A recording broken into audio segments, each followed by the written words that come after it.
Hey guys, welcome back to another tutorial. So today I have got to make you guys an expert on the GIMP image manipulation software. Now we all know that GIMP is absolutely fantastic. We know it's free and we know it is an excellent alternative to Photoshop, and you can download it direct from the GIMP website. So just click on the download. Once you've downloaded the GIMP operating system and you've installed it, then open it up. Now when you open it up, you will see that it will look something like this. Now this is basically the canvas section, and then over here we have the toolbox section, and over here we have the layers box.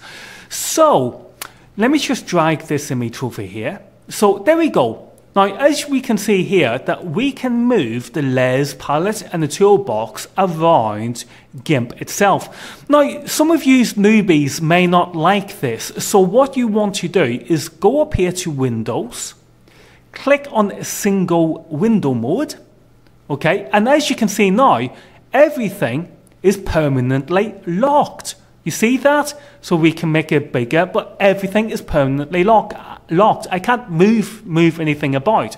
So again, if you're an advanced user, you would want to be using this mode where you can customize things yourself.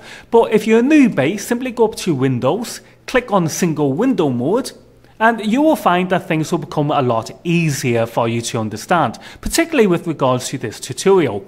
Now let's have a quick look then. Now up here we can see we have the File menu, the Edit menu, the Select menu, View, etc. Now I'm going to tell you a little secret, guys. If you want to quickly access any of these menus, simply right click on your image, and look at that. You see that? We have quickly accessed all of these menus simply by right clicking on the photograph itself. Or if you prefer, simply go up here and work your way along. Now right guys, you need to understand this before we move on. Basically, when you're working on an image, so let me just give you an example here. Okay, so let me just put some text up here saying working on an image. Okay, so we're working on an image. You see that? Can't plain, can it? We are working on an image. So we're working on an image. If we want to upload this exact image, what we see, onto the internet, then what we have to do is we've got to export as. So File, Export as. You see that? Export as. Okay, or we could go up here, File, Export as. You see that?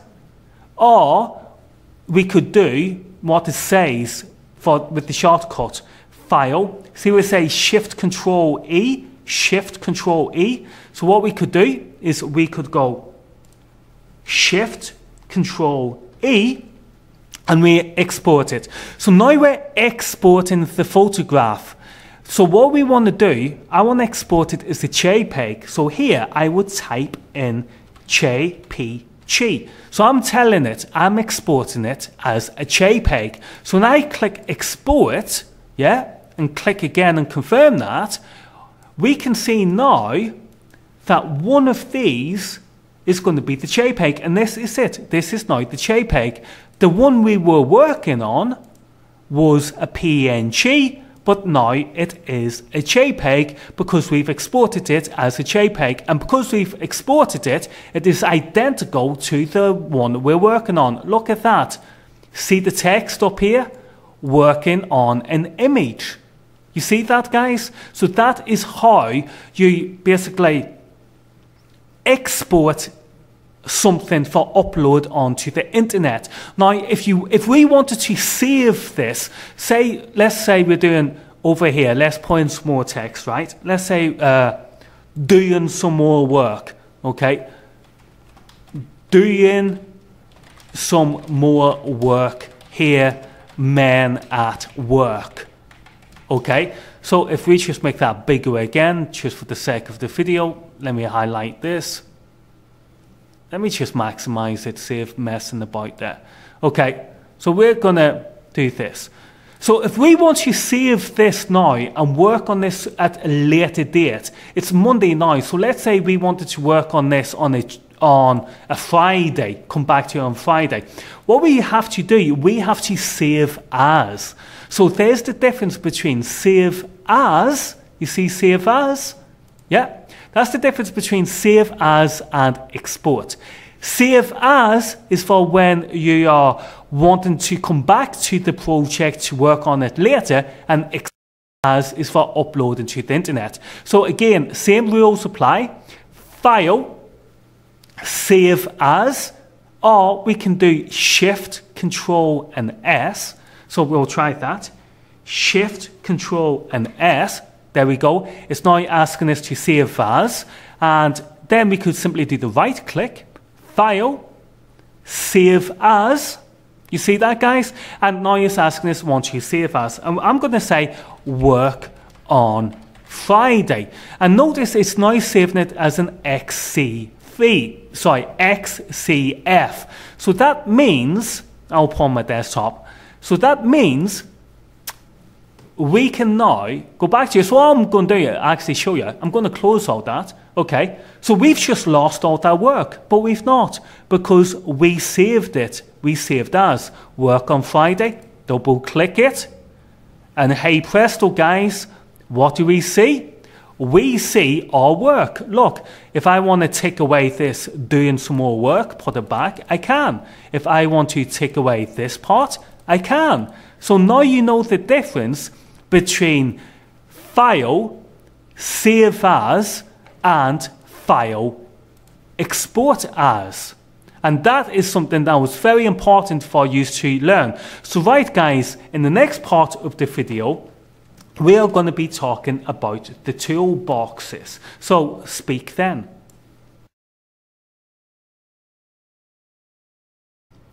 Right, guys, as promised, then let's have a look at this toolbox and what the toolbox does. So let me just go back into easy mode. So as we can see here, guys, we can see on the left hand side our toolbox is here. It looks very skinny though. So what I suggest is move your mouse over to this line here, and then when you see this icon, left click and drag, and you'll see your toolbox becomes much wider.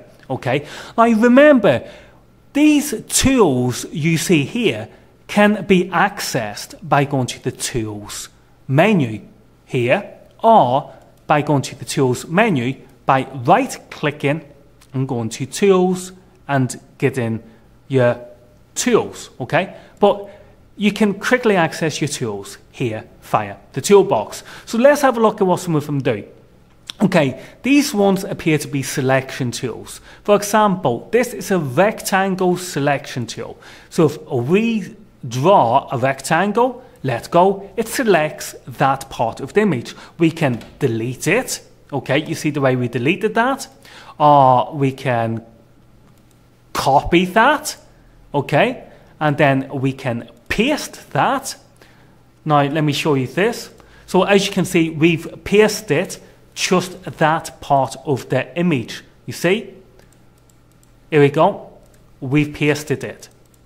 So let me delete that layer because we don't need it. So that's the selection tool. It allows you to selection. Moving on, we can have an ellipse tool. So we can delete that and have the ellipse effect, or we can undo that. We can just cut that, edit, paste, have it as a new floating area, and as you can see, there's the ellipse tool. So they're selection tools. Now, let me quickly show you this tool, because this tool here is the fuzzy select tool. And what the fuzzy select tool does is that it tries to select a colors that match the same. For example, if we click on yellow, see the way it's trying to select all the yellow, but it doesn't select all the yellow. Now, if we select on the blue, we get the blue, but it doesn't get all the blue.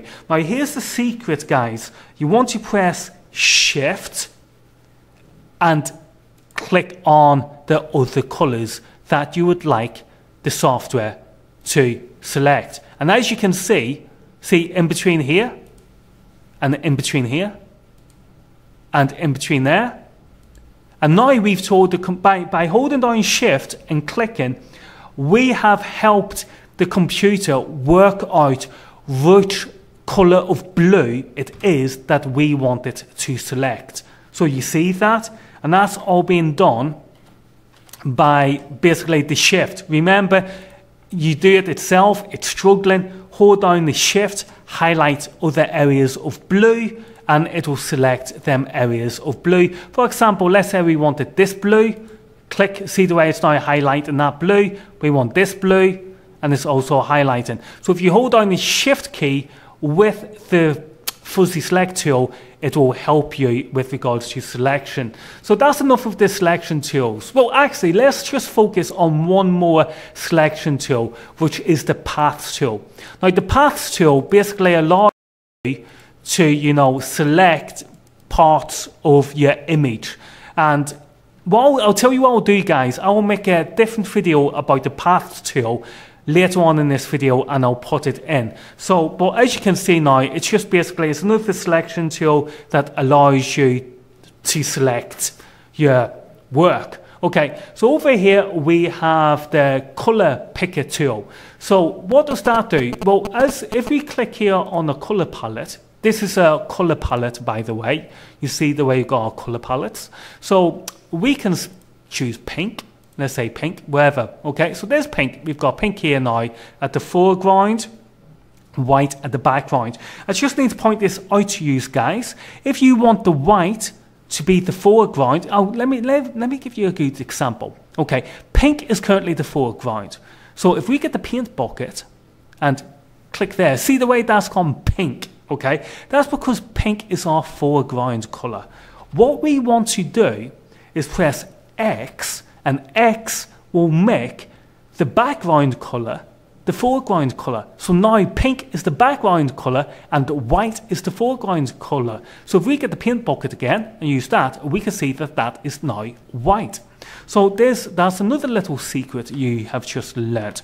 X allows you to shift between the foreground and background color. So yeah, again, we're on pink. We don't want pink though. We want yellow. So we want this yellow. So what we can do, we can use the eyedropper.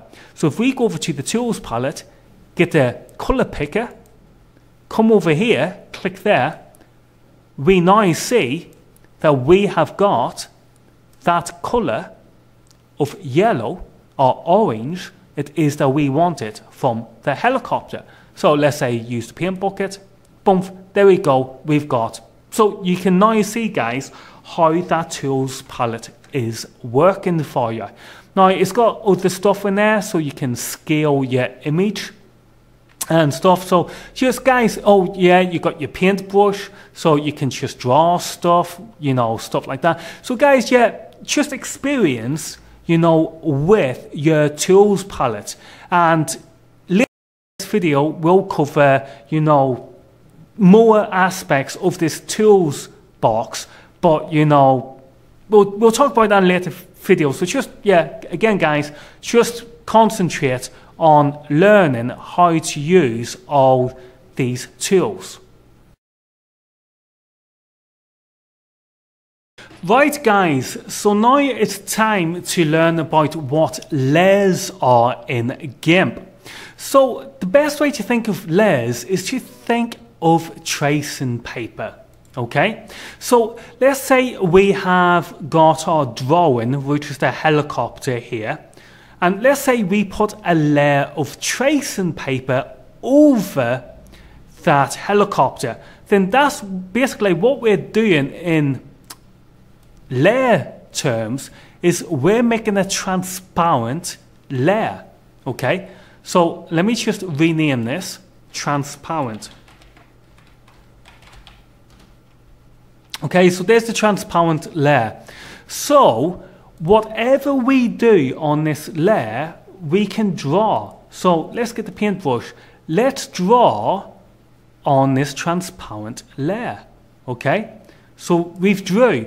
Now, if you have a look, because this layer is transparent, and if we hide it, you will see that we have not done any damage to the original photo, the original drawing. Instead, we drew on a new layer. So we drew on a new piece of tracing paper.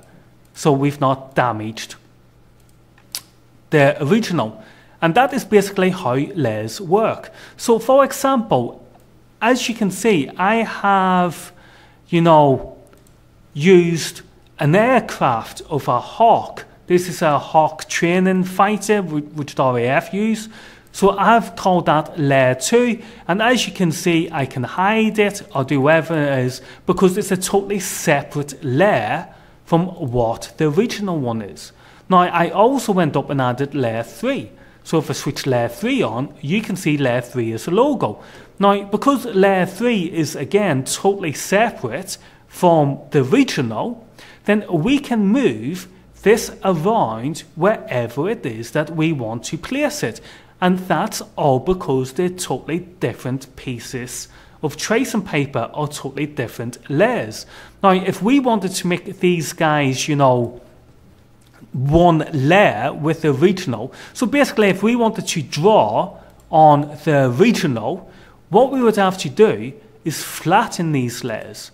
So we would go to Image, Flatten Image, and now you can see everything is one layer. So everything is now drew on one piece of paper, whereas before everything was on different bits of paper. So that's what layers are. Now you need to be careful with layers because they can trick you. For example, if you come over here and click text, and if you click here on text, what you haven't noticed, once you drew, you see over here, it's giving you a new layer. So it's giving you a new text layer. So you have to be careful when working with text. So let's put in I love things that fly. Okay, it's text. Let's make that bigger. I love things that fly. Let me make this bigger again. There we go. Yeah, that looks better. Let me move it about. Just be a little more. There we go. I love things that fly. So as you can see, look, that is a brand new layer. But because it's a brand new layer, it will allow us to move it around the image without affecting anything else. But the thing why layers can trick you is because let's say, for example, let's say you wanted to select, okay, you wanted to use this drop picker and select that color of blue, right?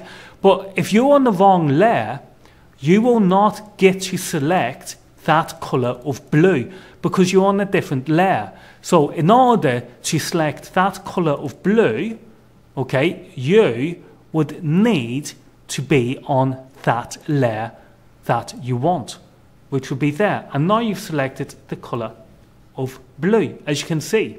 You see the blue here? So we'll do that once again. If you're up here, let's say we now want to select that yellow. Because we're on this layer, you see this one blinking, because we're on this layer, we're not going to be able to select that color of yellow from the helicopter because we've been tricked by the layers because we're on this layer. So what we have to do is we need to select this layer. So we select this layer first, then highlight over, okay, and now you can see over here that we've now selected that yellow to be the foreground color. So layers can basically be text, they can be images, they can even be solid colors. For example, go to new layer, come up here. Do you want it to be the foreground color? If we say a new layer foreground color, it's going to be that orange or that yellow that we've just selected. You see that, guys? And as you can see, that is a new layer. Now you can move layers up and down. So if I move the orange to the top, you can see we can't see anything else because that is the top layer. So you see that, but if we hide that layer, then it's there. So guys, that is basically the layering system within GIMP. So have a play around with it, get used to it, and we'll see you later on in the video. So we've already learned the basics of when you open GIMP and what to expect. We've been introduced to the layers box and the toolbox. So now I'm going to talk to you about the frequently used settings that I use from these menus up here. So let's begin. Let's begin with the colors section, what we can see here. Now the first setting we have is color balance, and I do use this, you know, quite frequently. Basically it allows you to change the color balance of your image. So if you see I've gone well too far there, so let me bring that back. So yeah, if you have a look there at -13, and that is what it looks like originally. So yeah, guys, you see that? This allows you to change your white balance. As you can see, it seems more cooler at the minute, and then when I go back to normal, it seems a little bit more warmer. So yeah, there we go. That's the first one in the colors section. The second one is the hue saturation. Now, as you can see, our diggers down here, you know, they're all yellow and stuff. So what we're going to do is we're just going to saturate this image a little bit further. So as you can see, you know, things become a little bit darker in saturation. Now we are pushing the limits. If we push the limits, it looks like that. If we bring it back, then it will look something like that. So what also we can do here is adjust the hue. So as you can see, we're adjusting the hue. So now things are starting to look reddish. Okay, so yeah, that's the hue stuff. So the next one we have is the colorize. I don't use that. Brightness and contrast you will want to use. So as you can see, this one allows us to increase the brightness or increase the contrast. So that's that one. The next one we have, which I use a lot, is levels. Threshold I never really use, but levels I use all the time. Again, this allows you to boost sections of your image. Like I'm boosting my highlights, getting this down, I'm knocking down my midtones, use this one, I'm adjusting my shadows, and yeah, the levels is one what you will find yourself using all the time. So let's cancel and go back to colors. And the next one is curves. Curves is basically just exactly the same as levels, as it allows you to boost your image. You see that? So if I go over here, now I'm taking down my shadows, go over here and boosting up my midtones, go over here, and you know, I'm bringing down my midtones. Sorry, this is my shadows, this is my highlights, and this is my midtones. So yeah, that's the curves, guys. I don't particularly use that often, but it's a substitute to the levels. Posterize, I don't use. Desaturate, you will use. Basically, click on desaturate, and it will, as you can see, let me bring this over here. It will turn your image black and white. Now, if you want to turn your image black and white, there is another way that you can actually do that. So let me just quickly see if I can find it. You see, this is the thing. GIMP gives you that many options that it is difficult to concentrate. Okay, guys, so just go to colors. desaturate and your image is black and white. There is a quicker way to do it, but I can't think because I forgot. The filter menu. The filter menu is a menu which I personally use all the time. Now I'm going to quickly show you some aspects of it. So for example, we've got blur. So if we go into blur, we can see we have our different kinds of blur. So let's just for example click on Gaussian blur.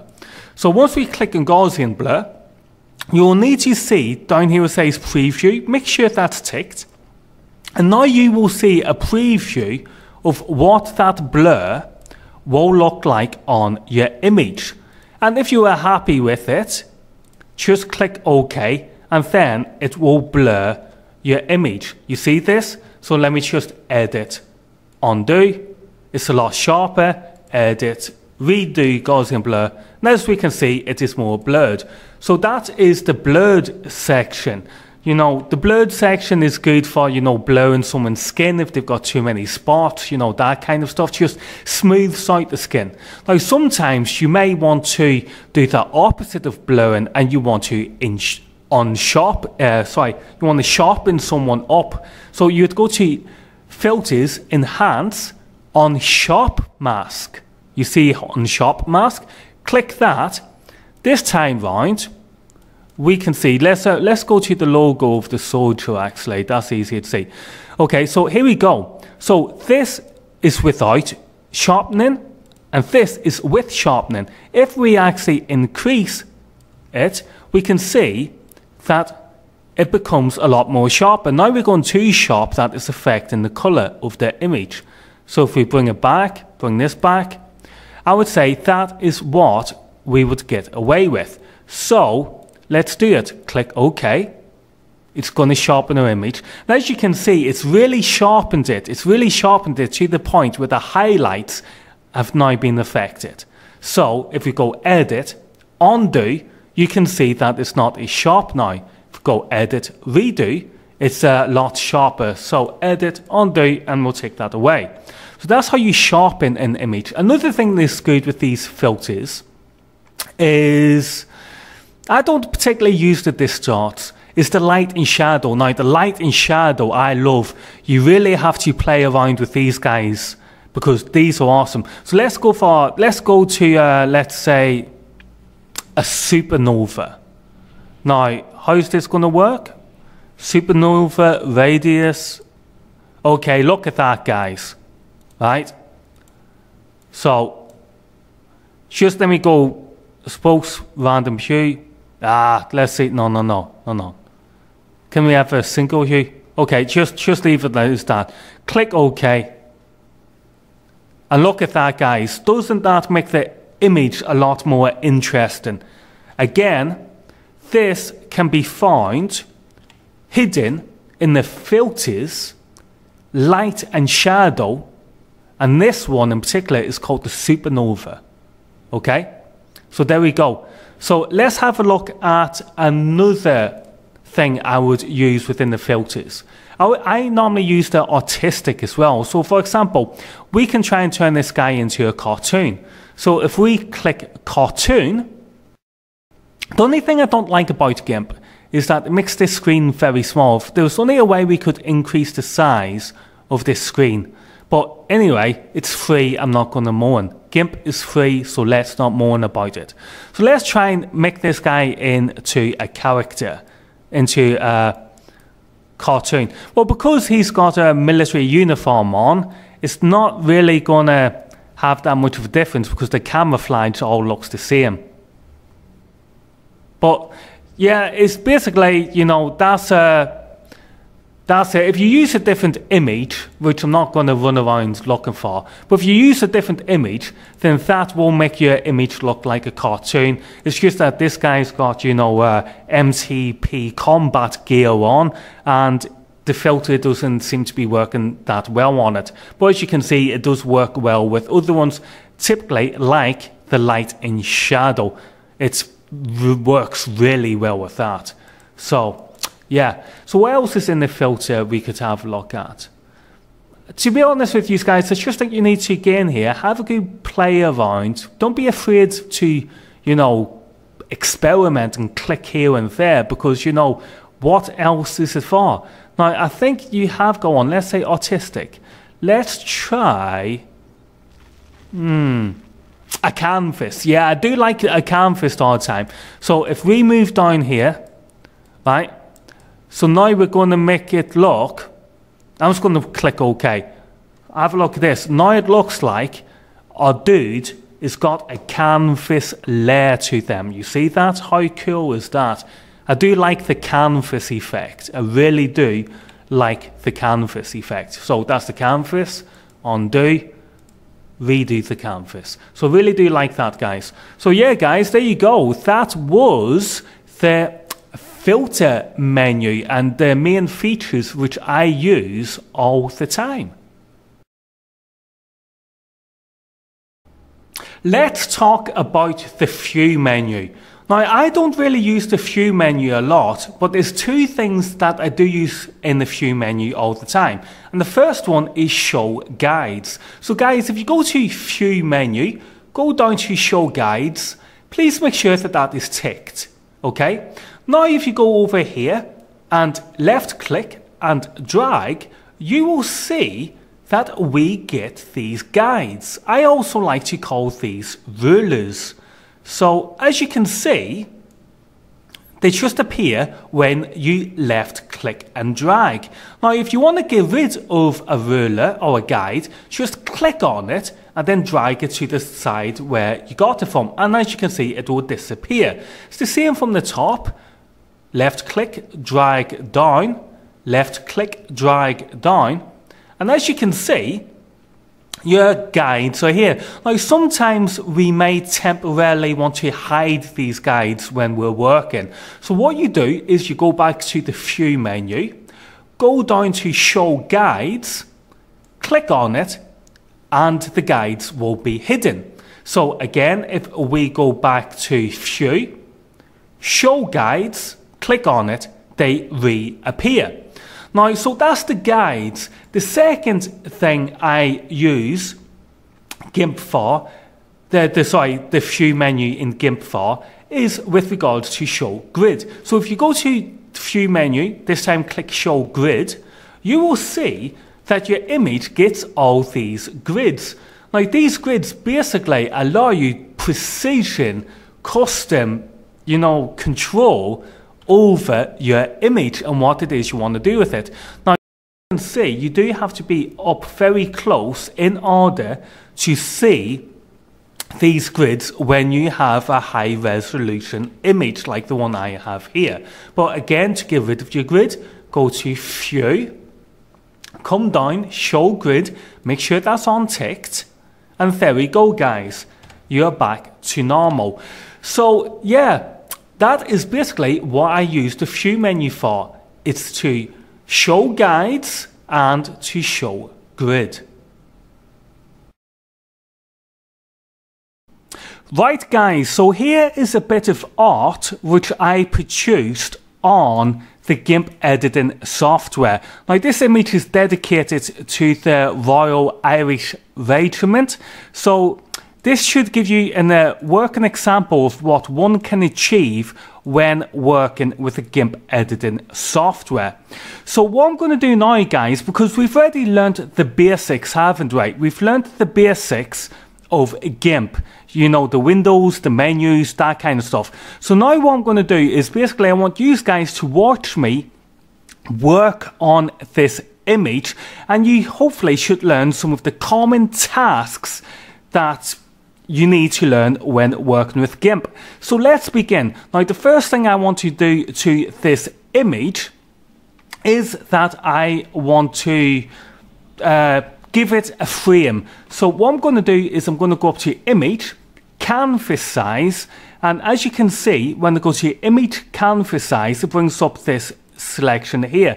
Now, it says 1500 by 860. So that's basically referring to here, right? That's the size. So what I'm going to do, I'm going to increase that to 2000, and then I'm going to increase this to 1500. Now down here, you can see it says center. if I click center, you can see that it's centered the image within the middle of the canvas. So if I press resize and zoom out, we can see that here's the canvas, okay, with the image in the middle. So what I need to do now is I now need to turn this background here black. And how I'm going to do that is I'm going to go here, create a new layer, create a transparency layer, and then I'm going to drag that behind this image. So this layer is now behind this image, and then I'm going to paint bucket and I'm going to fill this layer black. And as you can see, it is now giving us a black background or frame, black border, whatever you want to call it. Now the thing is, it is a bit thick, so I'm now going to use the crop tool. So if I select the crop tool, come over here, and let's say drag it to something like that, then you will see that it's a little bit, you know, this side is a little bit thicker and this side is thinner and this one as well thinner. But once you've drawn this, it's okay because GIMP allows you to adjust, you know, your border to whatever precision it is that you want. So if I say something like that, once you're happy, double click, and as you can see, it is now cropped that image. Now I'm not really happy with that, so I'm going to crop it again. I want it to be a little bit more with regards to it. So I want something like that. Yeah, that looks better to me. So yeah, I'm happy with that now. So the next thing I'm going to do, guys, is I'm going to add some text to this image.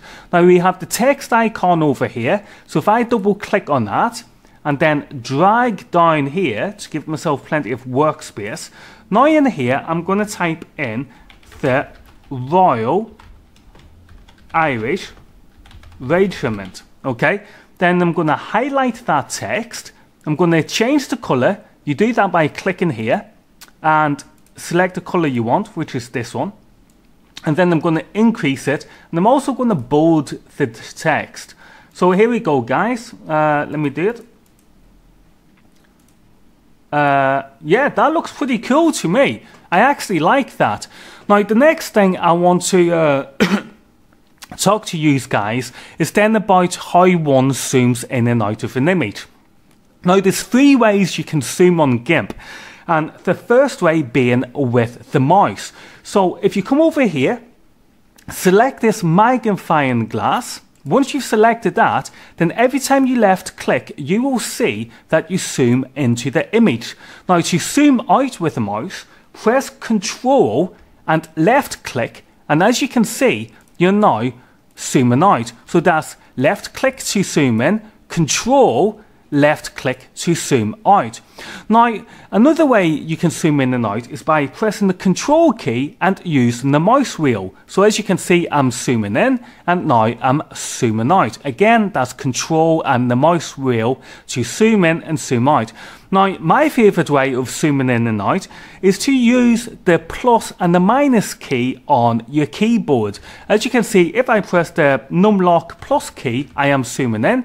If I press the numlock minus key, I am zooming out. So there you go, guys. That is, you know, 3 different ways that you can zoom on GIMP. Now the next thing I'm going to do is I'm just going to move this image to show you. So what I want to do is I want to layer this down. So I want to make, see this flashing on and off, I want to make this part of this. So what I'm going to do is I'm going to highlight this layer, flashing, highlight that, go to image, so I go to layer, and then click merge down. Now they've merged down, you will see now that both layers have become one. So what I'm going to show you guys now is how to move around, how to move your image around the canvas. So let me just click this and let me click this, get some rulers, okay? So how do we move something? So what you want to do is you want to click on this move tool. You see the move tool? Once you've clicked that, okay, now you are able to move. So you can literally just click on it with your mouse, and actually you see that, guys, what I'm moving here is I'm moving this night vision layer, and I don't want to do that. So press Control and Z. If you're ever on GIMP and you make a mistake, just press Control and Z. Control and Z always fixes the mistake. So what I'm going to do is I'm going to hide this layer so GIMP doesn't get confused, and now it will allow me to move this layer. You see that, guys? So you can left click and basically use the mouse to move the image around.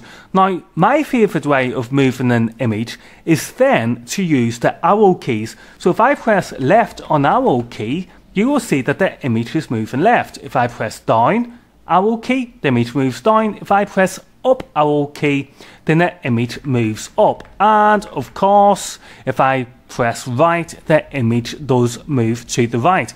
Now, I like working with arrow keys to move in the image because it gives you, you know, more precision and more accuracy as opposed to the mouse. So if I switch my night vision layer back on, you will see that the image is back to normal. So let me just have a quick look at my notes. Okay, so the next thing we're going to talk about is opacity. So what is opacity? Well, if you have a look at this layer here, the night vision layer, then the opacity is basically the, you know, the transparency of that layer. So as you can see, I've got on 0 transparency, okay, and now as I move up the scale, it gets darker. Now, another thing you need to know about layers is the overlay. So if you have a look up here, you can see it says mode darken only. That's currently what I've got it. But if I put it on normal, that's what it looks like. So you see, let me increase this. So normal, that is just a solid green layer. I'm not exactly sure what this section is. That's probably a mistake that I've made. But anyway, this is a normal green solid layer. And what I done was I clicked up here on mode and I basically changed it to, what was it again? Darken only. Ah, it's the parachute, that's what it was. So yeah, I changed it to darken only, and then from there, I actually changed the opacity down to the level of night vision that it was that I wanted. So that's basically how you change opacity within GIMP. Now guys, there's other things you can do.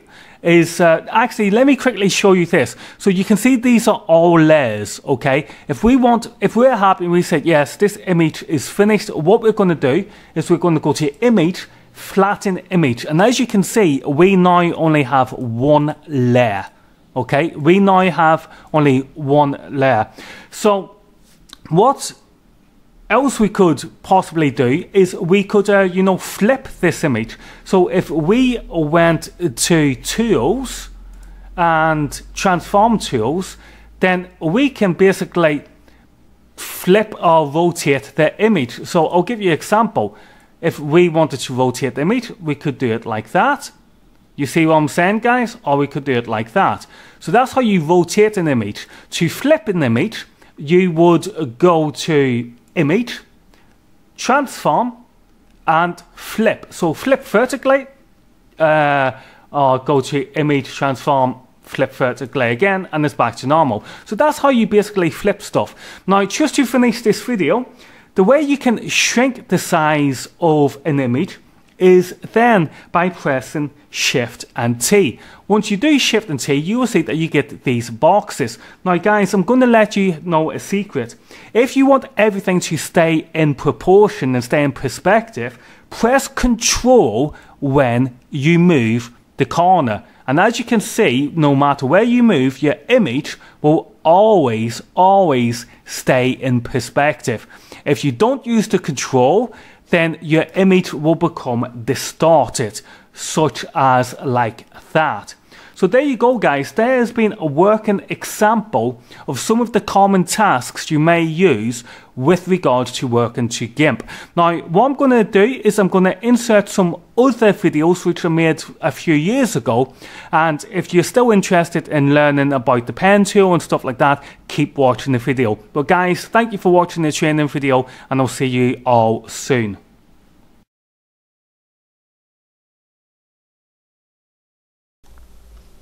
Hey guys, welcome back to UK Highland Photography. So in this video I'm going to show you how we can increase the brush size within the GIMP software. So here's the goal. I want to remove this text here in order to use this image of a speed light for marketing purposes. So what I need to do is to remove the text. So if I come over here and I select on the paintbrush tool, you will see that when I go to paint over the text, nothing is really happening. Now this is because my paintbrush size is far too small. So I need to increase the size of my paintbrush. Now when we come down here, we can see size. We have got 4 ways we can increase the size of our paintbrush within GIMP. Now as you can see, I'm hovering over the size bar, and where you see that arrow pointing up, we can simply left click and that will select the size of the paintbrush it is that we want. Again, this is all being done by hovering over the size bar and then left clicking in order to get a bigger or smaller size. So that's the first way we can do it. The second way we can do it is we can actually click into this area itself, and we can actually manually type in the size of our paintbrush. So I'm going to say 20 pixels, and as you can see there we have 20 pixels. If I come back, click again and type in 100 pixels, then you'll see that we've now got a bigger paintbrush. So that's the second way. The third way is we can use these arrows here. Personally, I think using arrows is a much slower process, but again, it is the third way of how you can increase the size of your paintbrush. So let me show you. There we go. Now the fourth and final way we can increase the size of a paintbrush is by using the wheel dial on our mouse.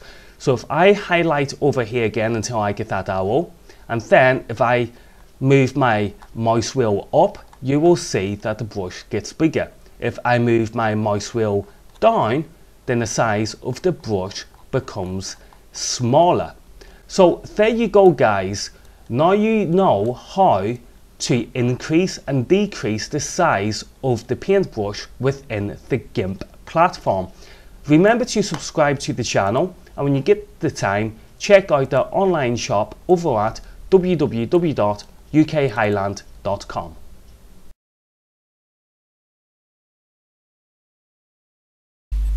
Hello YouTube, and welcome back to UK Highland Photography. Today we're going to be having a look at the Paths tool and have a look at a working example of how it does work within the GIMP environment. The Paths tool, located here on your toolbox, basically works like this.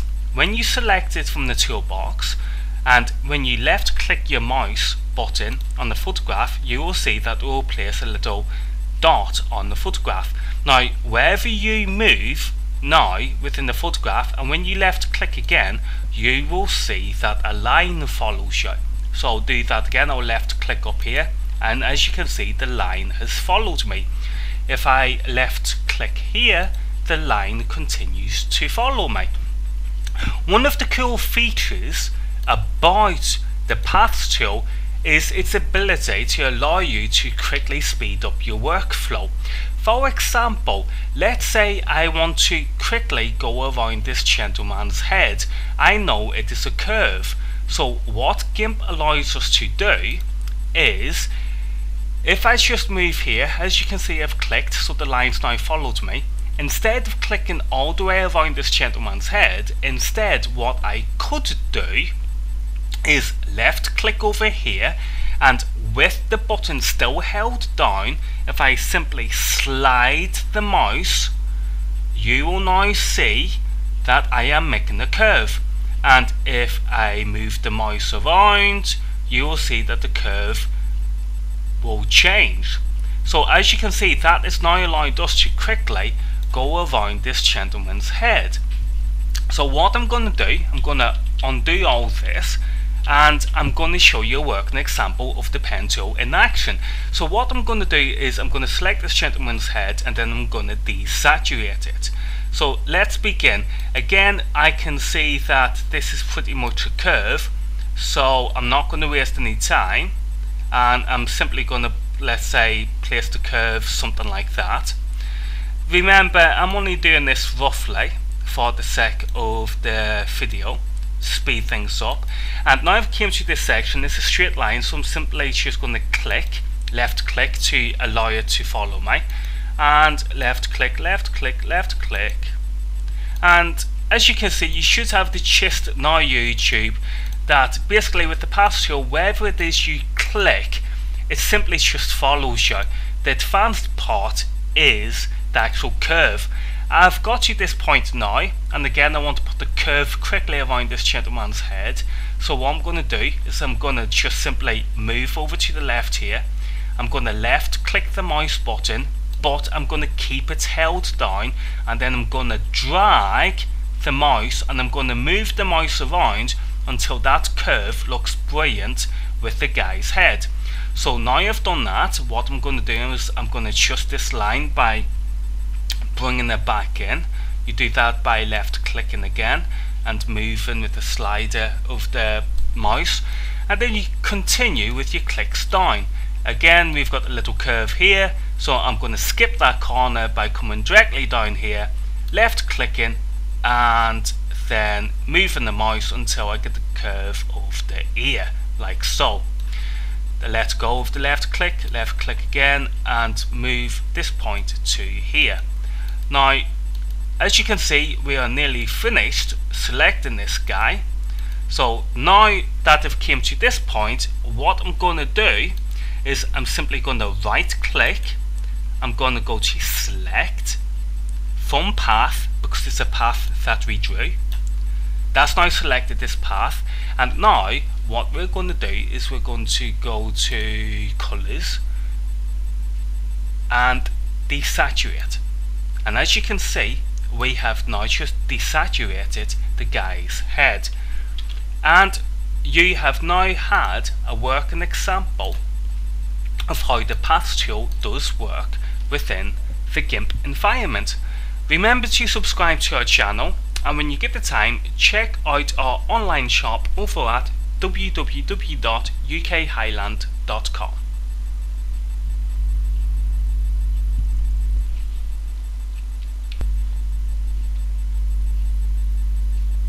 Hello YouTube, and welcome back to UK Highland Photography. Today we're going to be having a look at the Paths tool and have a look at a working example of how it does work within the GIMP environment. The Paths tool, located here on your toolbox, basically works like this. When you select it from the toolbox, and when you left click your mouse button on the photograph, you will see that it will place a little dot on the photograph. Now wherever you move now within the photograph, and when you left click again, you will see that a line follows you. So I'll do that again. I'll left click up here, and as you can see, the line has followed me. If I left click here, the line continues to follow me. One of the cool features about the Paths tool is its ability to allow you to quickly speed up your workflow. For example, let's say I want to quickly go around this gentleman's head. I know it is a curve. So what GIMP allows us to do is, if I just move here, as you can see I've clicked, so the line's now followed me. Instead of clicking all the way around this gentleman's head, instead what I could do is left click over here, and with the button still held down, if I simply slide the mouse, you will now see that I am making a curve. And if I move the mouse around, you will see that the curve will change. So as you can see, that is now allowed us to quickly go around this gentleman's head. So what I'm going to do, I'm going to undo all this, and I'm going to show you a working example of the pen tool in action. So what I'm going to do is I'm going to select this gentleman's head, and then I'm going to desaturate it. So let's begin. Again, I can see that this is pretty much a curve, so I'm not going to waste any time, and I'm simply going to, let's say, place the curve something like that. Remember, I'm only doing this roughly for the sake of the video, speed things up. And now I've came to this section. It's a straight line, so I'm simply just going to click, left click to allow it to follow me, and left click, left click, left click. And as you can see, you should have the gist now, YouTube, that basically with the path tool, wherever it is you click, it simply just follows you. The advanced part is the actual curve. I've got to this point now, and again I want to put the curve quickly around this gentleman's head. So what I'm going to do is I'm going to just simply move over to the left here. I'm going to left click the mouse button, but I'm going to keep it held down, and then I'm going to drag the mouse, and I'm going to move the mouse around until that curve looks brilliant with the guy's head. So now I've done that, what I'm going to do is I'm going to adjust this line by bringing it back in. You do that by left clicking again and moving with the slider of the mouse, and then you continue with your clicks down. Again, we've got a little curve here, so I'm going to skip that corner by coming directly down here, left clicking, and then moving the mouse until I get the curve of the ear, like so. Let go of the left click again, and move this point to here. Now, as you can see, we are nearly finished selecting this guy. So now that I've came to this point, what I'm going to do is I'm simply going to right click, I'm going to go to select from path, because it's a path that we drew. That's now selected this path, and now what we're going to do is we're going to go to colors and desaturate. And as you can see, we have now just desaturated the guy's head. And you have now had a working example of how the path tool does work within the GIMP environment. Remember to subscribe to our channel, and when you get the time, check out our online shop over at www.ukhighland.com.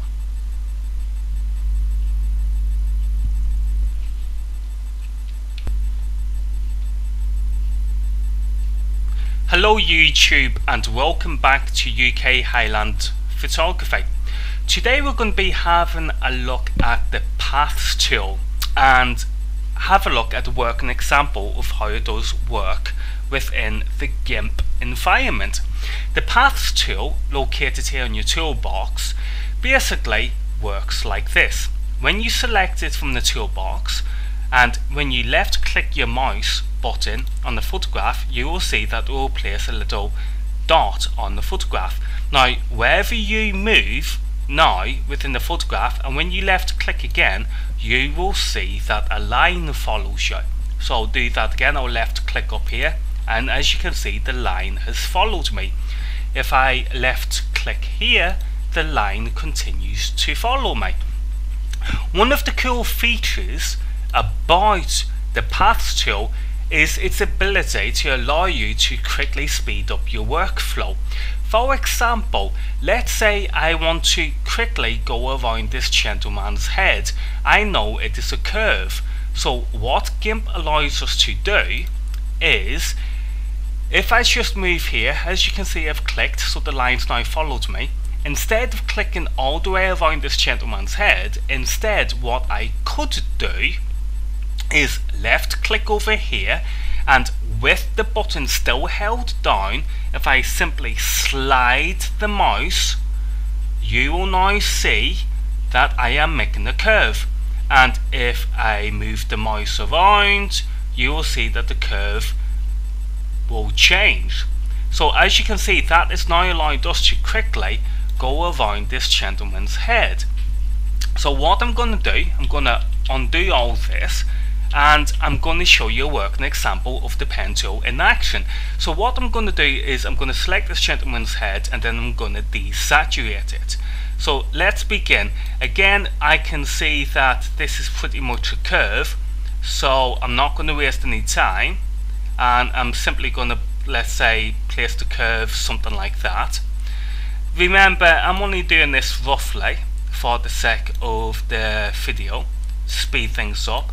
And now I've came to this section. It's a straight line, so I'm simply just going to click, left click to allow it to follow me, and left click, left click, left click. And as you can see, you should have the gist now, YouTube, that basically with the path tool, wherever it is you click, it simply just follows you. The advanced part is the actual curve.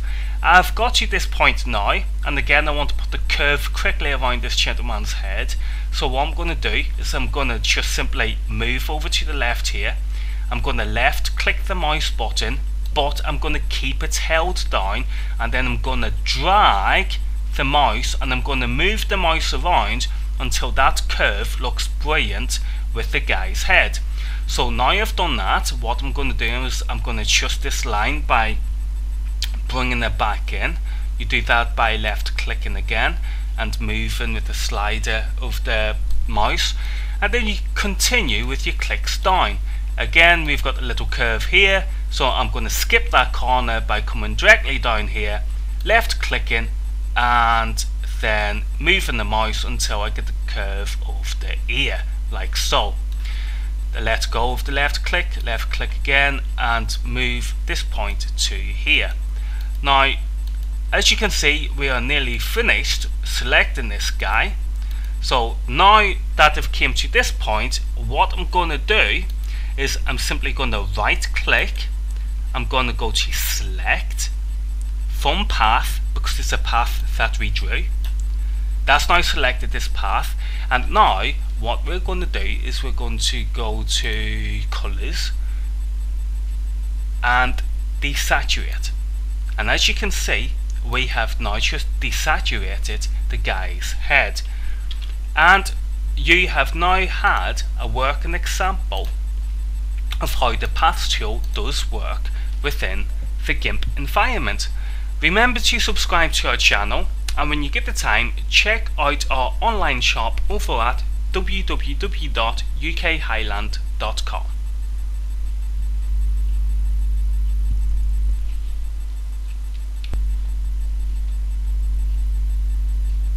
Hello YouTube, and welcome back to UK Highland Photography.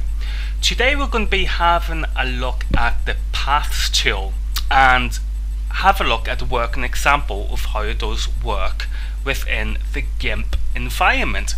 The Paths tool, located here on your toolbox, basically works like this. When you select it from the toolbox, and when you left click your mouse button on the photograph, you will see that it will place a little dot on the photograph. Now wherever you move now within the photograph, and when you left click again, you will see that a line follows you.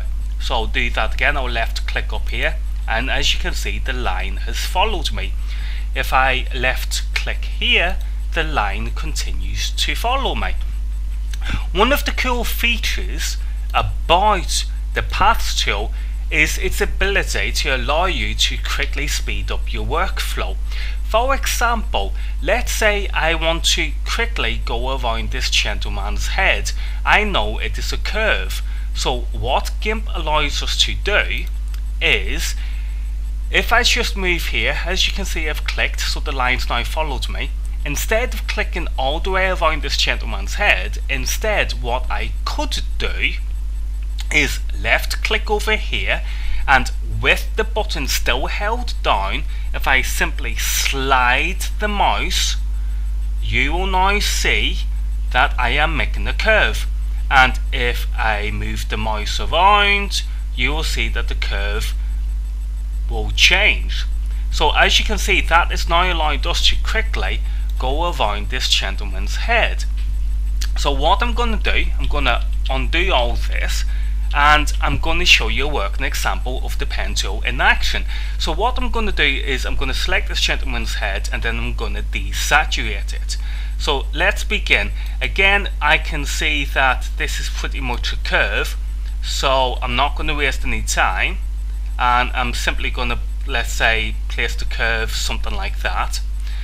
Remember, I'm only doing this roughly for the sake of the video, speed things up.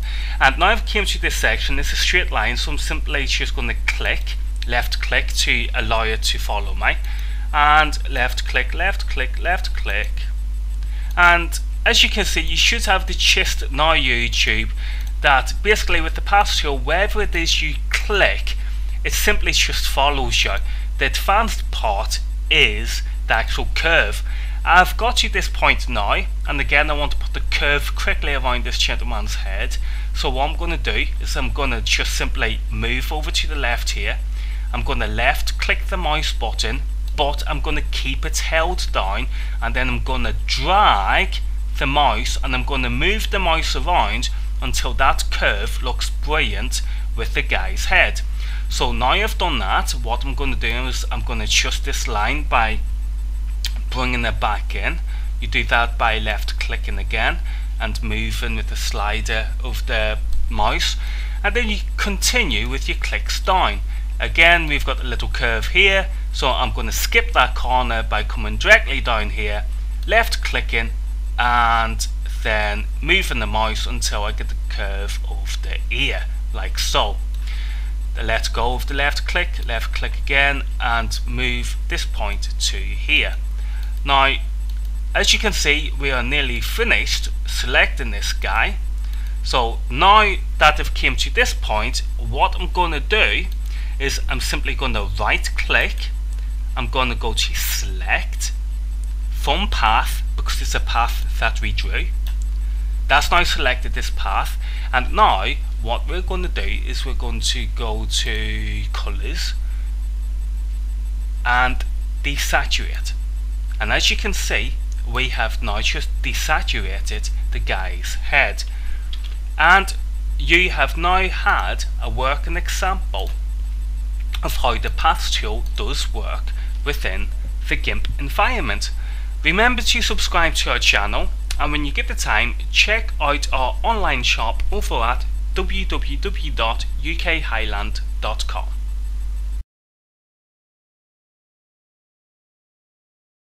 Hello YouTube, and welcome back to UK Highland Photography. Today we're going to be having a look at the perspective clone tool in GIMP. Now, the clone tool is a very popular tool which you will find yourself using when you come to work with it.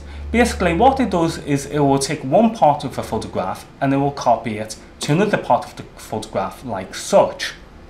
Let me undo this. Now, if you come over here, you will see that you have a scale size. If you have a look at my brush diameter at the minute, it's actually quite big. But if we come over here to the scale size, you'll see that it actually becomes smaller. So this is how you control the size of the clone brush. So if we come back here and we increase it and make it bigger, what I'm going to do now is basically I'm going to make this entire tire disappear. And the way I do this is that I select parts of the photograph in order to hide this tire. So if I come over and start here, if I press Control left click, it will now select this area of the brush. And when I move over here, and when I put left click, it will now copy that section of the photograph to this section of the photograph. With my mouse button still held down, I'm simply going to drag my mouse, and as you can see, it is starting to cover the entire tire. which is exactly what it is that I wanted from the beginning. Now I'm going to come over here and I'm going to select this part of the image to make it blend in more, hopefully, and then I'm just basically going to move down, and as you can see, that's starting to look very good, and it's starting to look as if there was no tower there in the first place. So there you go, YouTube. There was our demonstration of how the clone tool does work within GIMP. Remember to subscribe to our channel, and when you get the time, check out our online shop over at www.ukhighland.com.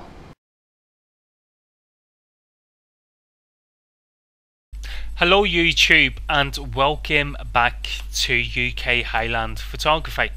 Today we're going to be having a look at the dodge tool and the burn tool within the GIMP software. So let's start. What is the dodge tool? Okay, basically have a look at my face. When I click here with the dodge tool, you will see that I have just highlighted a section of my face. Yes, it's very extreme, I know. However, this is just to show you that the dodge tool does highlight stuff. So if we come out of that, you now know that the dodge tool highlights stuff. And the burn tool is the opposite of the dodge tool, which means that the burn tool burns stuff. So if you have a look at my face, you will see the shadows where I've burnt into my face. So let's quickly undo these. Okay, so they're now undone. So let's have a look at how the dodge tool works. So here we have the dodge tool, and when I click on my face, you'll see it's too bright. Now this is because down here I have it set on an 80th of an exposure. So what I'm going to do, I'm going to undo that. I'm going to come over here and I'm going to dial in 10. So when I dial in 10th of an exposure, you will now see when I click on my face that it's not that bad, and it's actually quite cool. And this is exactly what I want, because now with the 10% of an exposure, it allows me to gradually work my way up the midtones. So it's not extreme. I am in 100% control of how bright I want my midtones to look within this photograph. So there you go. There's an example of the dodge tool with the midtones. Now let's say I think this photograph is too bright now. What I can do is I can step back down again with regards to the burn tool. So what I'm going to do is I'm going to click on the burn tool and I'm going to dial in, let's say, 20%, and then when I click on my face now, you will see that I am able to step back down the midtones with the burn tool, because the burn tool is allowing me to gradually step back down the different levels of the midtones. Now I'm sure you guys will agree with me that the dodge tool and the burn tool is an absolutely fantastic tool that all photographers should really get accustomed to when it comes to working with GIMP and their photographs. So there you go guys, there was my example of the dodge tool and the burn tool within the GIMP software. Remember to subscribe to the channel, and when you get the time, check out our online shop over at www.ukhighland.com.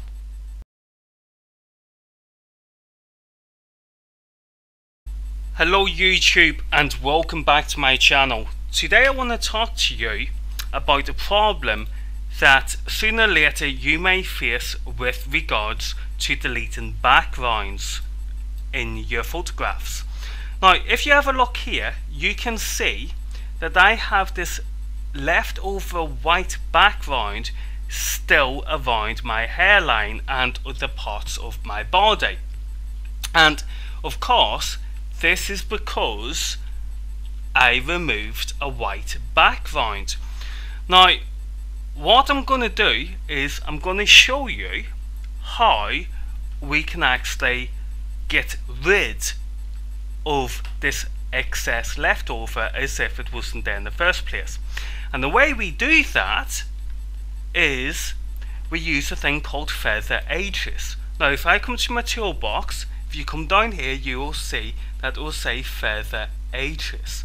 So if I click on that, and if I leave it on the radius of 30, which is exactly what I want in this case, then when I select around the photo, and then when I press delete, you will see now that we no longer have that excess white going around my hairline.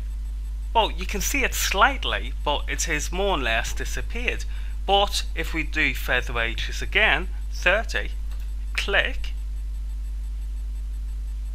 let's give the computer time, and if we press delete again, you will see that it is disappearing. Now the more times I press delete, the more times that I apply this feather edged to my photograph, and the end result is we have no more excess background in our photograph. Remember to subscribe to the channel. When you get the time, check out our online shop over at www.ukhighland.com.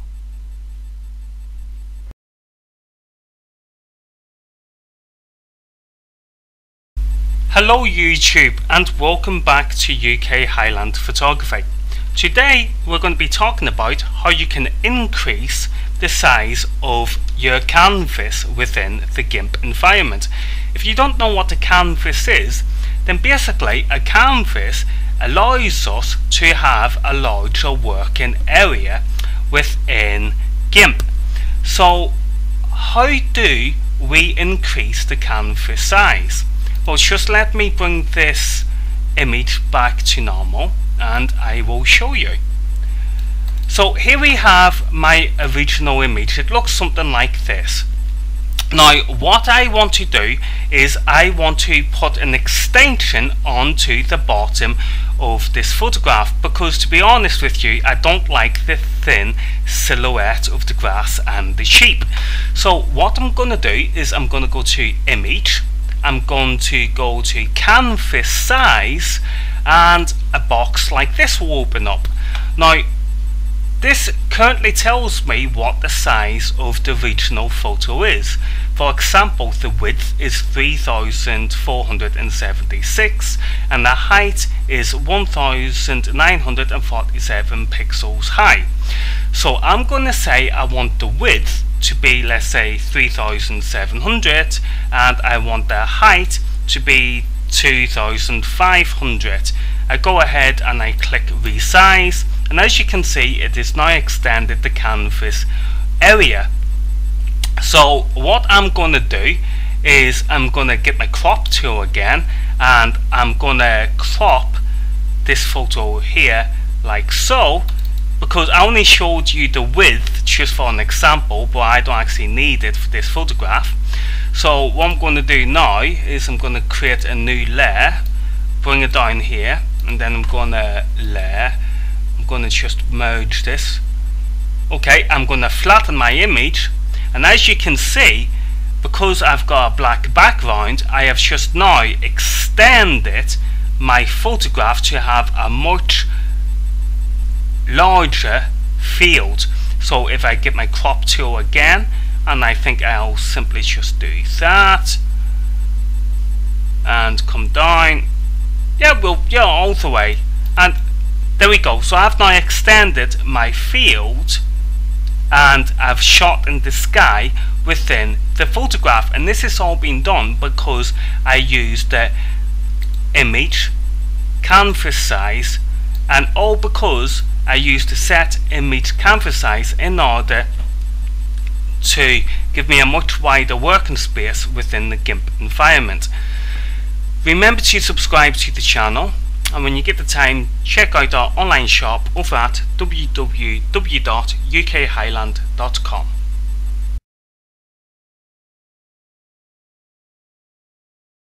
Hello YouTube and welcome back to UK Highland Photography. Today we're going to be talking about the fuzzy select tool, which we can see here in the toolbox. Now the fuzzy select tool, it is basically a tool that you use in order to select shades of colour. For example, if we have a look here, you can see that I've highlighted a section of this petal. Now if I click here, I've also highlighted a section of the petal, and here I've highlighted a section of the petal. Now the reason why I'm only highlighting sections is because of the threshold down here. As you can see, it's currently set to 15.5. So if I select here, it will select 15.5 of that shade of colour. Now if I press shift and then click somewhere else like here, you will see that it's now added another 15.5 of this shade of colour. And if I go here, press shift, left click, again it is now added 15.5 of the threshold of that shade of colour. If I wanted to select this entire range of light brown colours, which I do, and if I use this method of the shift and left click, then basically I'm going to be here all day. So instead what I'm going to do is I'm going to increase the threshold to say 115.9, and now when I click on this petal, you will see that I have now highlighted, quite frankly, most, if not all, of the light brown colours, and that is exactly what I wanted to achieve. So I'm going to make a new layer here, because what I want to do is I want these petals here to match the red petals at the top. So now I've made a new layer, I am simply gonna get red colour, then I'm gonna get my brush here and I am going to increase that, and now I'm gonna start to colour in these petals. As you can see, it doesn't look very realistic now at this minute in time, but I can assure you it will look something like a match in a few seconds. So here we go, now we've got it. So what I'm going to do is I'm going to adjust my opacity so the bottom layer can come through to give it more texture, and as you can see, that now looks a little bit more like the top petals. So there you go guys, you've just had an introduction to the fuzzy select tool here on GIMP. Remember to subscribe to the channel, and when you get the time, check out our online shop over at www.ukhighland.com.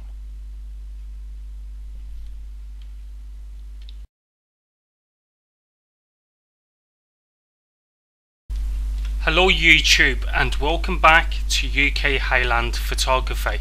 Today we're going to be talking about how you turn your images into black and white in GIMP.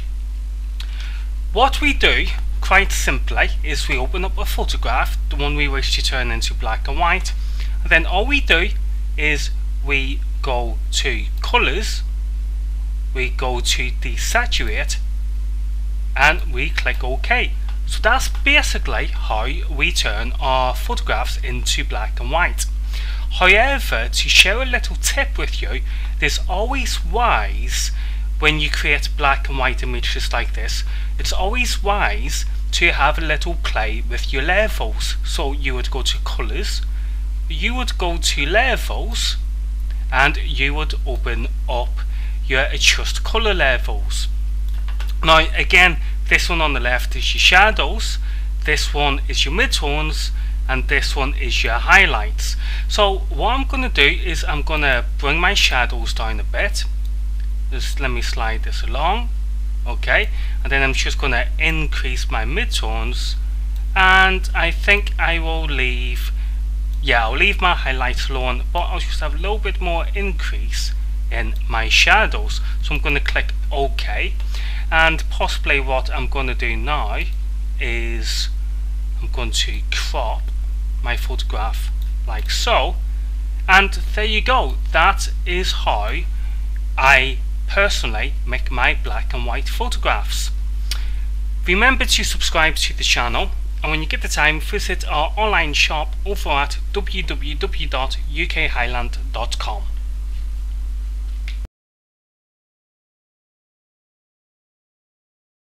Hello YouTube, and welcome back to UK Highland Photography. Today we're going to be having a look at the crop tool found here on the GIMP editor. So what happens is basically you select the crop tool, and then you come down here and you select if you want a fixed aspect ratio or if you don't. So let me give you a few examples here. I'm gonna keep that unchecked. So this means that I can just basically crop this photograph any way I want to. Okay, so I could do that, or I could simply do that, or I could basically pretty much do anything, any size I want, as you can see. But this is the but. I want to print a poster, and I want my poster to be the size of an A3 poster. So what I've got to do now is I've got to crop this image here to the size of an A3 poster. So I need to now use a fixed aspect ratio. Now that I've ticked it, you can see that it's currently set to the 1056 by 573 pixels, and that gives us this crop. Notice any way I move, the crop always stays the same. But the thing is, this crop is not the size of an A3 poster. So I've got to tell GIMP I want the size of an A3 poster. So what I'm going to do is I'm going to come down here, I'm going to click in here, and then I'm going to type in 420 by 297, and then I'm going to say it's millimeters. And now when I come to crop my image, you will see that I have a different aspect ratio crop before, and now I actually have the crop of an A3 poster. So what I'm going to do is I'm going to select something like this. So my poster would end up looking something like this, and as you can see, I have lost a lot of detail. But to be honest with you, I have to make a sacrifice somewhere in order to have my poster. So as you can see, I've lost on this crop, I've lost the left hand side. However, I've got to try and find a compromise and make do with whatever it really gives me for this crop. So I'm gonna say perhaps, no, let's make that low, can we? I'm gonna say perhaps something like that, and my poster would now look something like that. So there you go guys, that is basically how you use the crop tool in GIMP. Remember to subscribe to the channel, and when you get the time, check out our online shop over at www.ukhighland.com.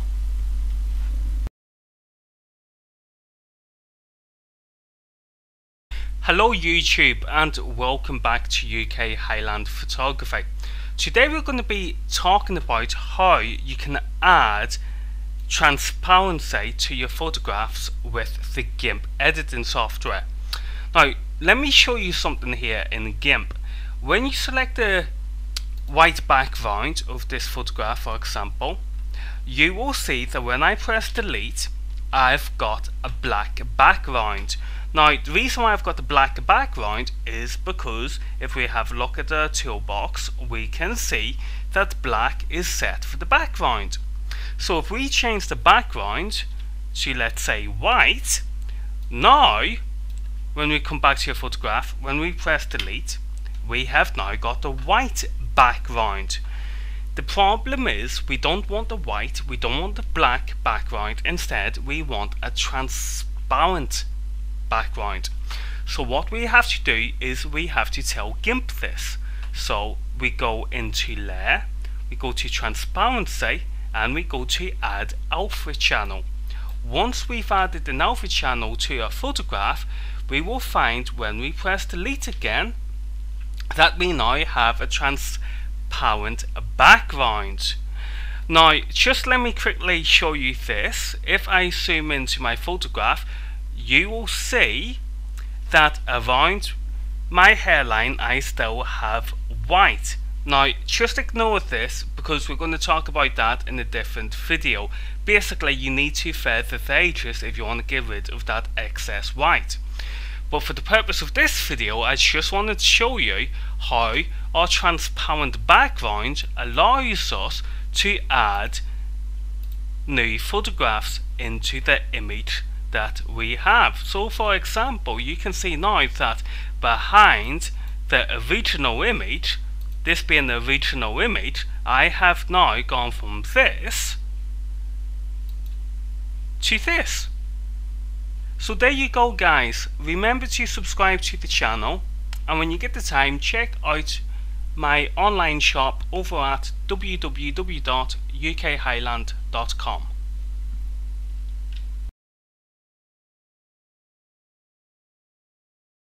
Hello YouTube, and welcome back to UK Highland Photography.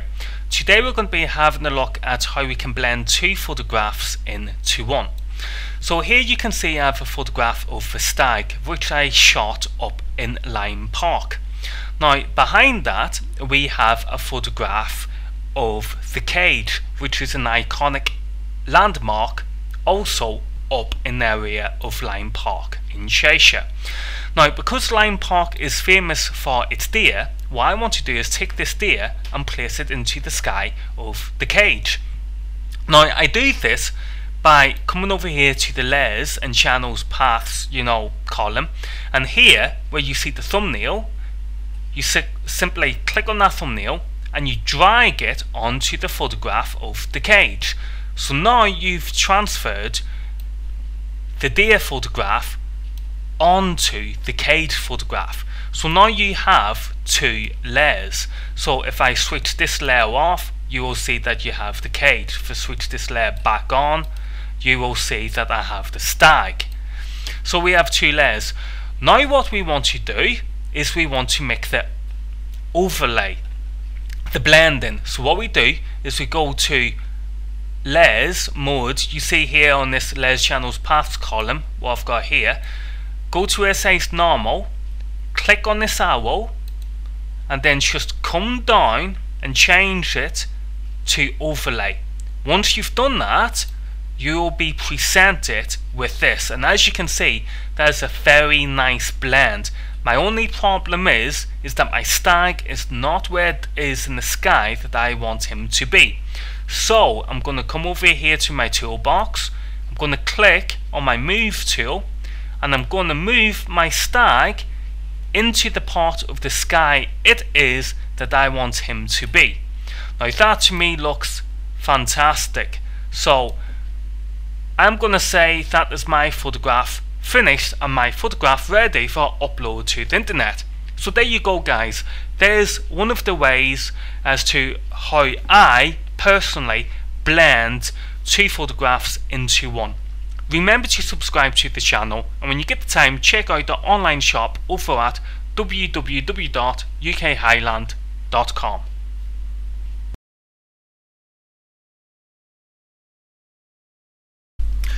Hello YouTube, and welcome back to UK Highland Photography. Today we're going to be having a look at how we can change the hue and saturation of this wheel of Manchester photograph. Now how we do this is we will go to colors, we'll go to hue and saturation, and it will open up this box. Now here you can see that we have the hue, we have the lightness, and we have the saturation. So what we're going to do now is I'm going to simply bring this hue slider all the way to the left, and as you can see already, the wheel of Manchester is now got like an orange hue around it. Now if I wanted that orange hue to be, let's say, a little bit darker, then I could use the saturation slider in order to make that hue darker. So now you can see it is darker. So what I'm going to do is I'm going to bring the saturation all the way to the left, and you will see that it's now totally taking away all the darkness or the saturation of the colours totally. So let me bring that back to the middle. Here we go. We're going to go back to naught. Just let me dial it in a bit easier. So now we're back to naught. So here we go. Let's go back to the hue. Now if we move the hue across to the right, you'll see that we have now got more or less like a yellow hue. And if we move a bit further, we now have a green hue. And if we go further, we've got a darker green, and now we have a blue hue. And as we keep going across the spectrum, we've now got like a very dark purple hue, and keep going, we've got to, yeah, there we go, sorry, that's a lighter purple hue. And now we're going back into the red spectrum. So there you go guys, that is basically how you change the hue in GIMP. I hope the video has been of help to you. Remember to subscribe to the channel, and when you get the time, check out our online shop over at www.ukhighland.com.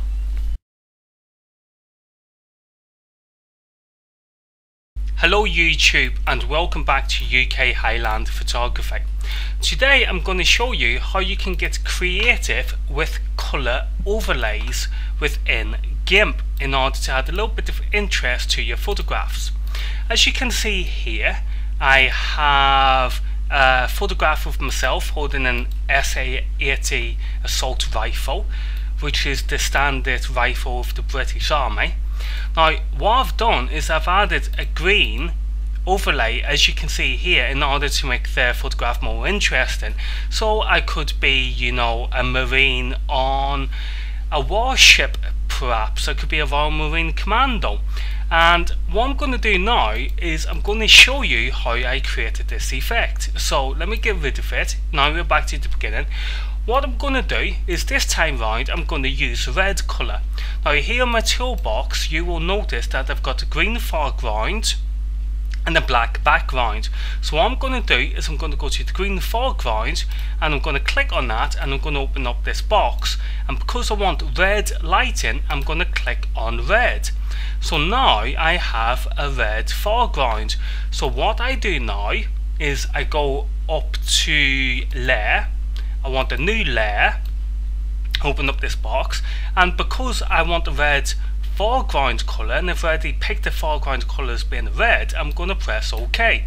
And now what happens is we have this new red layer. So what I do from here is I go up to my layers, channels and paths window here, and I click on mode. This, see where it says mode, normal, and I come down to overlay. Once I click on overlay, there you go, now you can see that I have got a red light this time instead of having a green light. Now I could play around with the opacity of this redness, so bring all the way down, I've got, you know, the standard photo, bring the opacity back up again, and gradually I'm adding more of that red colour into the photograph.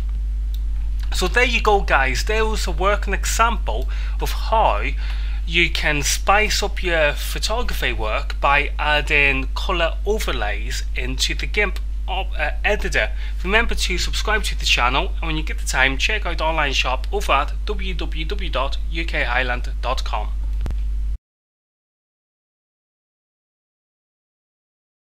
Hello YouTube and welcome back to UK Highland Photography here on YouTube. Today we're going to be having a look at the motion filter in GIMP. Now basically the motion filter is a very handy tool when you want to make things look like they are moving. So for example, most photographers, when they take photographs of a motorsport event, then they will do it like I have done it here. They will simply just freeze the car in motion with a fast shutter speed. But as you can see, this car does look like it is parked in the middle of the racetrack. We can see the people behind the car and they look frozen too. So in order to give a sense of motion, we are going to have to use the motion filter which is built into GIMP. So let me get rid of this layer and we will start. So basically the first thing you want to do is you want to take this photograph and you want to duplicate it. Once you've duplicated this photograph, then what you want to do is you want to take the pen tool, which is this one, and you will want to draw all the way around your car. Now I've already done this, so for the sake of the video I am just going to jump straight to it. So once you've drew around your car and you've cut it out, you will be left with this. So you'll just have the car by itself. So if we switch the background back on again, you will see that what we have done is we're going to be keeping the top layer, which is this layer. We're going to keep this layer sharp and we're going to blur the layer in the background. So let me switch this layer off and let me switch the background back on. So now what you want to do is you want to go over to filters, and then you want to come down to blur, and then you want to go to motion blur. Once you do this, a window like this will pop open, and as you can see that if we increase the slider we get more of a blur, and if we bring the slider back we get less of a blur. So I'm basically gonna just straight and try and get the better angle, like that. No, let me come back. Okay, I'm going to go with that. So I'm happy with that and I'm going to press OK. And now you can see that a blur has been added to my background. So if I come up here and switch on my top level, you will see that the car is now looking sharp, but the background is more blurry than what it was before. As a matter of fact, I'm actually not happy with that, so I'm going to go back to my background and I'm going to add a little bit more of a motion blur. So again, this box pops open and we simply drag the slider and we increase that blur. So now I've got more of a blur here. I come back to my upper level, switch it back on, and there we have it. Now as you can see here at the back, we have got the blurred background car in the background, and we've got a little bit of sharpness here in the left hand corner, as you can see. So what I'm going to do is I'm going to try and fix that. So I'm going to click on the top layer, I'm going to click on the move tool, and I'm going to see if I can move that section back a bit. Now as you can see at the minute it is working very well, and what I'm also going to do is I'm going to grip the blur tool and I'm just going to blur around this section and this section at the back all the way down, give that a little bit more tender love and care, and just around here and this one, and I do believe that that is finished. So there you go guys, now you can see that the final photograph does look like that the car is moving, and that is basically how I add movement via GIMP into my action photographs. Remember to subscribe to the channel, and when you get the time, check out the online shop over at www.ukhighland.com.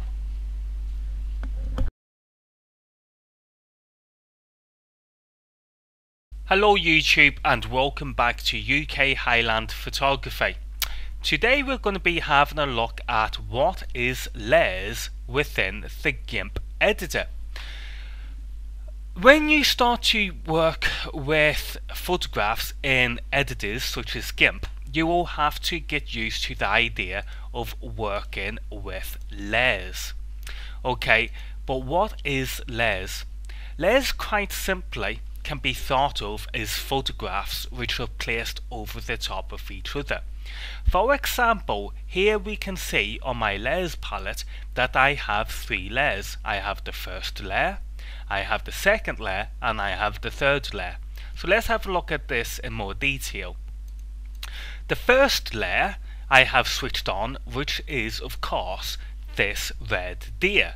Now if I switch this layer off, you will see that all I have is a blank canvas. Now if I switch that layer back on again, you will see that the photograph reappears. So that is the first layer. Now if I come down here and switch on the second layer, and if I switch the first layer off, you will now see that what I have done on the second layer, also you can think of it like the second photograph, is that I have removed the sky from the red deer's environment. And if I switch the second layer off, you will see again I've got a blank canvas. Now if we move on to the third layer and switch the third layer on, you will see that I now have a new photograph, and that photograph is the cage which I photographed up in Lion Park. So that's the third layer. If I switch the third layer off, you will see that I have a blank canvas. Now the whole point of working with layers in the first place is in order to allow us photographers to overlay photographs upon photographs. So let me give you an example. Here we have the red deer that I just photographed from the camera, but I don't like the sky. I think the sky is kind of boring. So what I done was I removed the sky, and hey presto, I have now overlapped the photograph of the red deer onto the photograph of the cage, and I have done this simply by creating layers. So as you can see, layers are a very handy tool for us photographers to use. So remember to subscribe to the channel, and when you get the time, check out our online shop over at www.ukhighland.com.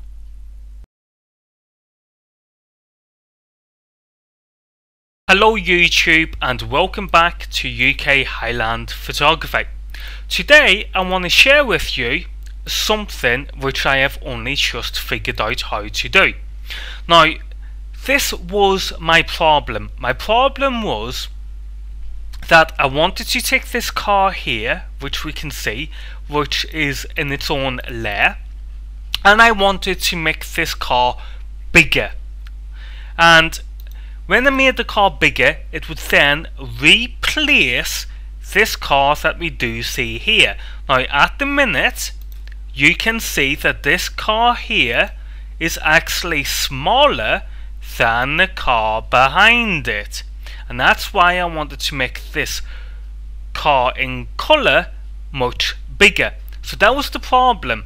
So what I did, and it was a mistake, was I was going over to image, then I was clicking on scale image, and then I was typing in something like, let's say 2000. Sorry, 2000 and scale. And as you can see, it makes the overall image big. Now again, that's not what I wanted to do. The only thing I wanted to make big was this car here, and I finally worked out how you do it, and I'm going to show you. So what you want to do is you want to click onto the layer that you want to increase. So in my case it's this layer, and then you want to, up here on the thumbnail, you want to right click and then you want to come down and click on Alpha to Selection. Once you do this, you will get these marching ants around the selection of the car. In my case, it's the car.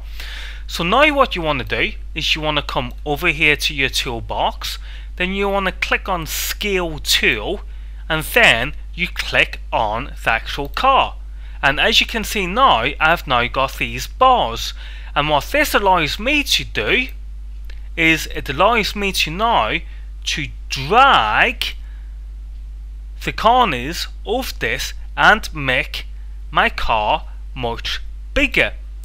And as you can see, I have more or less just replaced the car in the background, and that is exactly what it was I wanted to do. As you can see, I've got these faint outlines around the car, but I can just simply flatten the image and, you know, clone over this line. But again, YouTube, that was the problem I was having, and now I found the answer. Again, what you do is you right click and then you Alpha to Selection, then you come to your toolbox, click on the Scale tool, and then you click, and then you get your corners and you simply drag. Remember to subscribe to the channel, and when you get the time, check out our online shop over at www.ukhighland.com.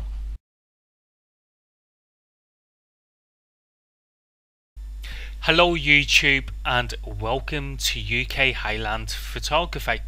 Today we're going to be having a look at the unsharp mask within the GIMP editing software.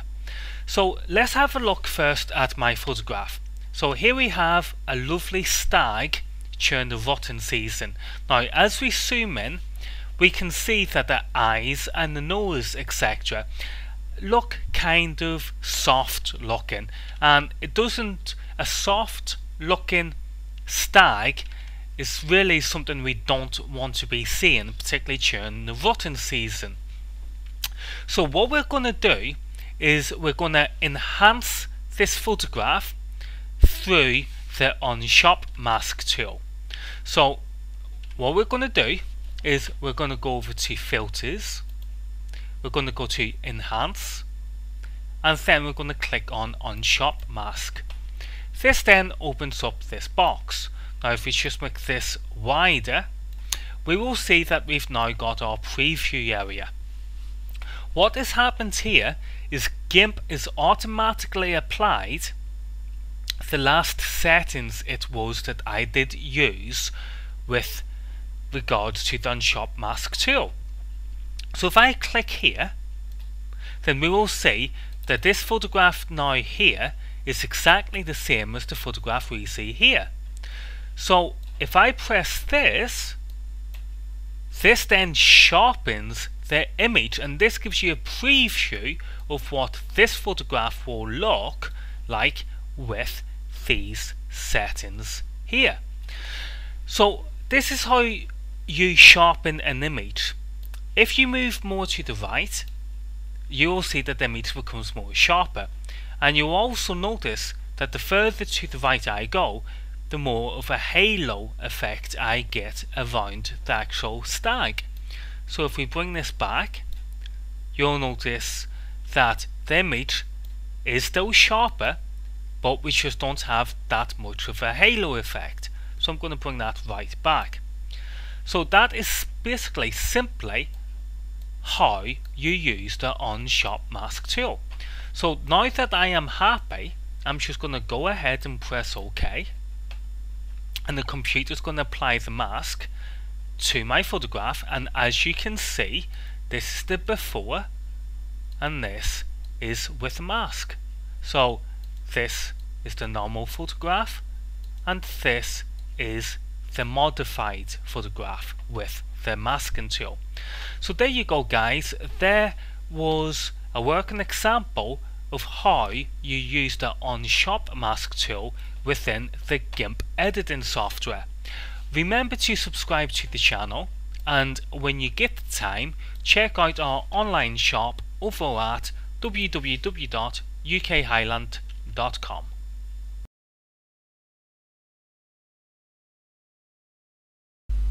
Hello YouTube and welcome back to UK Highland Photography. Have you ever wondered how wedding photographers turn photographs into black and white but they keep some parts of the photograph in colour? Let me show you how these guys do this. Okay, we're going to be using GIMP, and as you can see I've got this character here, and what I'm going to do is I'm going to turn this character into black and white but keep his umbrella in colour. So this is how we do it. First of all, we create a new layer, or we make a new copy of the photograph. Then we hide that photograph, and then we select the very first layer, and then we go to colors, desaturate, and press OK, and now we've turned that photograph black and white. Now we go back up to our very first photograph and we switch that back on, and then using the pen tool we draw around the actual umbrella. I don't have to be exact because I'm making a video for demonstration purposes only, but as you can see, you simply just draw around the umbrella. Now you press right click and you go select from path, because it's a path we made.